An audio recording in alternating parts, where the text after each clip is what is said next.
terrorism and the Illuminati. Islam does not pose a threat to West. It is the contrary that is correct. Islamic terrorist organizations are hotbeds of imposters in service of the West. It is well known that there are various dubious relationships that exist between Islamic radicals and Western powers. The truth is far more sinister. Islamic terrorists are connected with Western power through an intricate network of secret societies. While outwardly claiming to adhere to disparate religions, the Islamic terrorists follow a heretical version of the faith, ultimately rooted, like their counterparts in the West, in the same occult doctrine, the worship of Lucifer, and the belief in the use of religion as a disguise to deceive the masses. Collectively, this web is headed by a nefarious cabal commonly identified as the Illuminati. The Illuminati was the name of a secret society, founded by Adam Weishaupt, in Germany, in 1776. With the goal of seeking world domination through subversive means. Its existence is one of the few instances in history in which historians are willing to recognize the existence of the diabolical conspiracy, because the evidence is undeniable. However, in 1784, the order was exposed and forced to disband. Scholars, therefore, have used the fact of the suppression of the order as justification to suppose that no conspiracy continues to exist into our time. Nevertheless, Weishaupt himself boasted, "I have considered everything, and so prepared it, that if the order should this day go to ruin, I shall in a year re-establish it more brilliant than ever." The Illuminati, really, is merely a convenient term to refer to those individuals and secret organizations who continue to pursue the same goals in our time. In actuality, the order's existence began long before the 18th century. The truth is it began in Babylon, in the 6th century BC, with the advent of the Jewish heresy of the Kabbalah. According to their own accounts though, the Illuminati represent the descendants of the fallen angels who inhabited the lost continent of Atlantis. These fallen angels interbred with humans, to whom they taught the ancient wisdom. Therefore, throughout the centuries, the Illuminati have been carefully intermarrying with each other, to preserve their sacred bloodline, handing on their esoteric knowledge from generation to generation. For this reason, they also refer to themselves as the family. Today, fronted by the powerful banking dynasties of the world, the Illuminati exercise supremacy over the world's governments, as well as their economies, and even their cultures. Ultimately, the Illuminati are an international network, existing in a parallel world, straddled between fronts of legitimacy and activities on the black market and in the underground. Their method of conquest is to wholly demoralize the societies of the world, wrecking their very fabric, by promoting every vice, including sexual depravity, greed and war. By enslaving the nations of the world through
Terrorism and the Illuminati.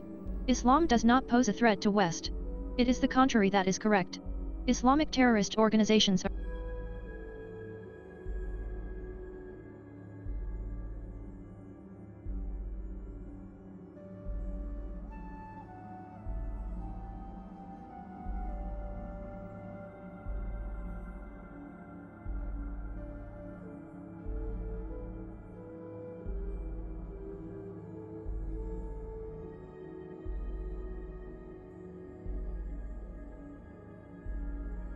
terrorism and the Illuminati. The culmination of this supposed. Therefore, so as to rile the masses of the Western world against Islam, it has been necessary to artificially foment militancy in the Muslim world by creating terrorist groups. Their activities are intertwined with those of the world's leading intelligence services, including the deprived of by enslaving. Their method of conquest is to wholly demoralize the societies of the world, wrecking their very fabric, by promoting every vice, including sexual depravity, greed and war. By enslaving the nations of the world through colossal debt, they ensure subservience, and guarantee the slow transfer of their sovereignty to global government. By encouraging stock market speculation, they siphon off the wealth of the ignorant masses. In the end, by creating a global economic cataclysm of untold magnitude, they intend to demonstrate to humanity their own ineptitude, and offer their reign as salvation. By implementing a global fascist state, to be governed by their expected messiah. Deprived of any moral restraint, they fund their covert activities by dominating the world of illegal arms dealing, narcotics trafficking, and prostitution. Their activities are intertwined with those of the world's leading intelligence services, including the CIA, Mossad, and Britain's MI6, as well as international crime syndicates, like the Mafia and the Asian Triads, and the Yakuza of Japan. Adopting any disguise to suit their collective objectives, they work hand in hand with the Freemasons and numerous other secret societies, and are responsible for the emergence of numerous radical cults, from the Hare Krishnas to the Moonies, of Christian and most importantly, Muslim fundamentalism. By wielding inordinate financial and political power, the plan of the Illuminati is to foment a global war, or World War III, from which will emerge, out of the ashes of the expired civilizations of our time, like a phoenix from the fire, a new world order. The coming confrontation is being presented as a clash of civilizations, between the liberal democratic West and Islamic fundamentalism. Despite all the fear-mongering, however, the Muslims do not pose a threat. The Muslim world has been sufficiently weakened due to their own internal corruption, in addition to the subversive activities the Western powers that, by World War I, the Allied powers were able to brush aside the forces of the Ottoman Empire, which by that time had crumbled to near dust. Since, the Muslim world has been in disarray, incapable of uniting to even represent Islam, let alone defend its cause. This fact was acknowledged by Zbigniew Brzezinski himself, the primary architect of the fabricated threat. As to whether or not such a phenomenon is a menace to the world today, he responded, "Nonsense. It is said that the West had a global policy in regard to Islam. That is stupid. There isn't a global Islam. Look at Islam in a rational manner and without demagoguery or emotion. It is the leading religion of the world with 1.5 billion followers. But what is there in common among Saudi Arabian fundamentalism, moderate Morocco, Pakistan militarism, Egyptian pro-Western or Central Asian secularism? Nothing more than what unites the Christian countries. Therefore, so as to rile the masses of the Western world against Islam, it has been necessary to artificially foment militancy in the Muslim world, by creating terrorist groups.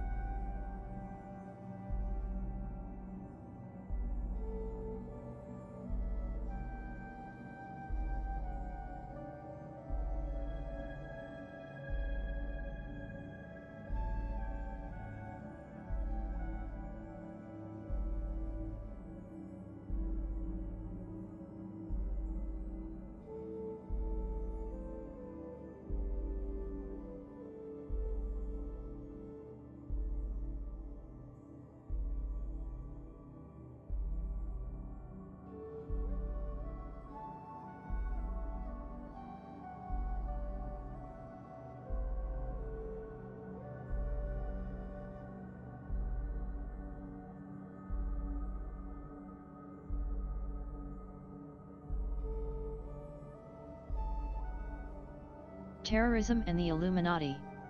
Islam does not pose a threat to West. The program of the Illuminati, beginning in the 18th, to inculcate the veneration of such a principle. However, it was not the Rockefeller and Carnegie found to inculcate the veneration. Paradoxically, the secularism, therefore, so as to rile the masses, since the Muslim world has been in disarray. What is meant by democracy, however, is secularism.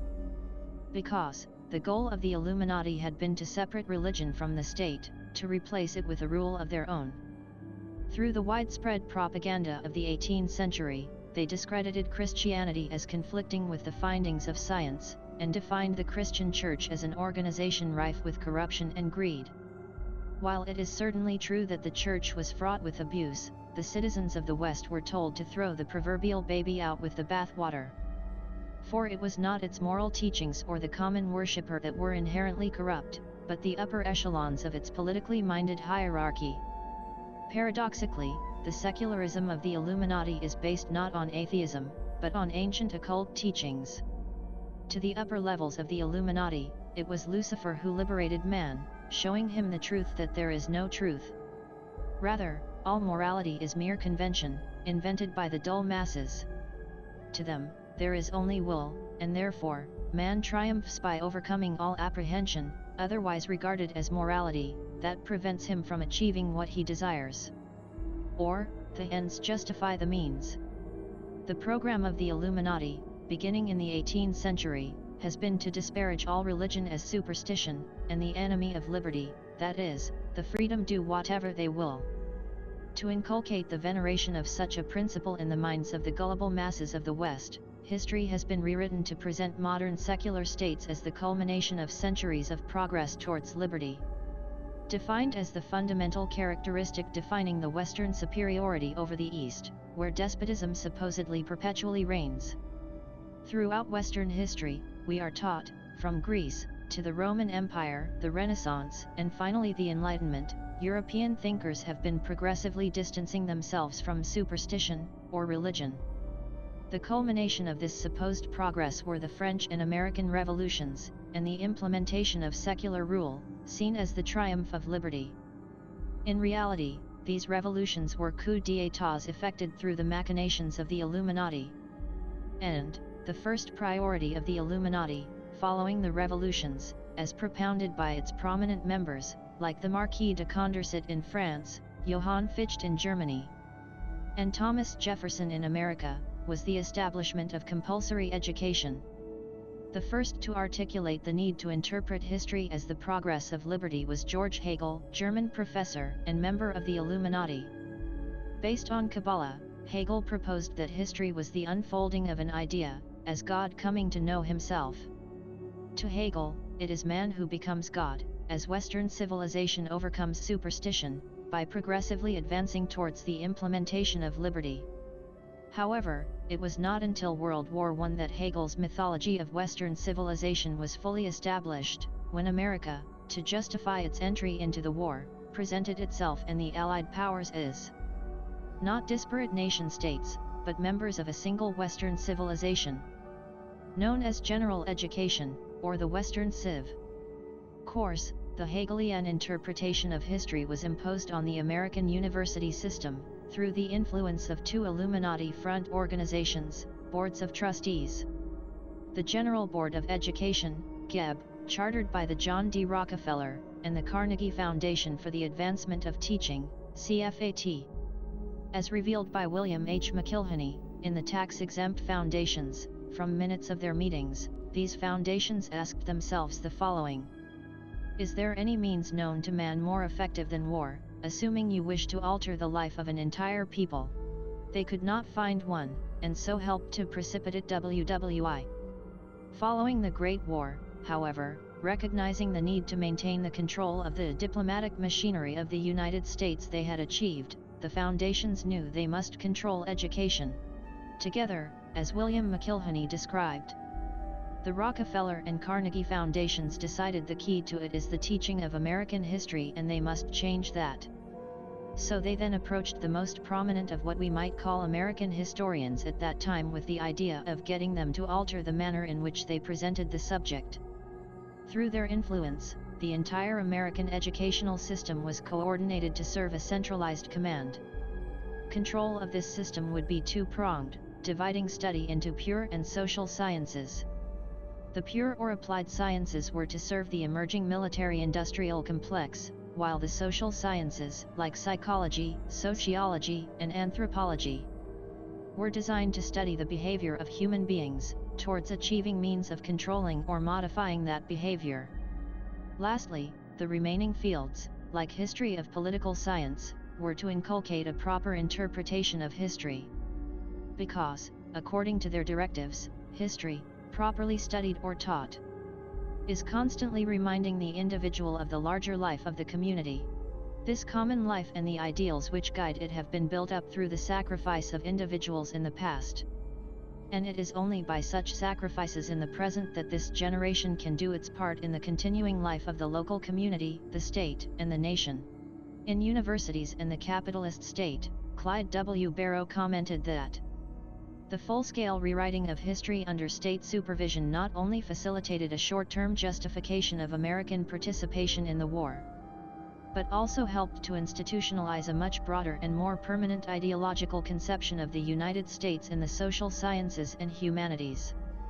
The first recommendations to educators, during WWI, were careful to warn them that using outright lies or false information was a mistaken view of patriotic duty, that was likely to be counterproductive in the long run.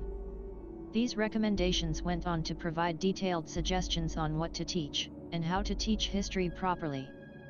They urged teachers to stress the difference between Germany on the one hand, and France, Britain, and the United States on the other, as a conflict originating in the struggle between despotism and democracy. This was a continuation of the same revolutionary struggle for liberty, which America had initiated in the American Revolution. If it had been America's destiny to perfect democracy, it was now America's responsibility to defend democracy wherever it was threatened and bring it to the rest of the world. This myth of America's role in the preservation of democracy and its struggle against despotism, is again being resorted to, towards the build-up to World War III, or the so-called War on Terror. Ultimately, according to Francis Fukuyama, in deliberate reference to Hegel, we are at the end of history. That is, we have achieved the pinnacle of human intellectual progress. We cannot advance further, and Western-style liberal democracy is the final product. However, one bastion of medievalism is preventing our final step forward, militant Islam. Therefore, according to Samuel Huntington, as first published in Foreign Affairs of the Council on Foreign Relations, a front group of the secretive and elusive Illuminati, the West is headed for an inevitable confrontation with Islam, or a clash of civilizations. Footnotes. Robeson, John, Proofs of a Conspiracy, p. 84. Svali. Ritual Abuse, How the Cult Makes Money. Interview in Le Nouvel Observateur, France, January 15 to 21, 1998, p. 76. Translated by Bill Bloom. McGee, Glenn Alexander. Hegel and the Hermetic Tradition. The Tax-Exempt Foundations, Westport Court, Arlington House, 1980. p. 60-61. Barrow, Clyde W. Universities and the Capitalist State, Corporate Liberalism and the Reconstruction of American Higher Education, 1894-1928, History of American Thought and Culture. Madison, Wisconsin, The University of Wisconsin Press, 1990. p. 144. David Livingstone is also the author of The Dying God, The Hidden History of Western Civilization. The greatest obstacle to discovery is not ignorance, it is illusion of knowledge. Daniel Boorstin.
Steve Whetstone, founder of the HOEP project. Very smart, no money, lots of solutions for solving world problems.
Inside the neodymium, Amy meets Neo, an electron from the neodymium core.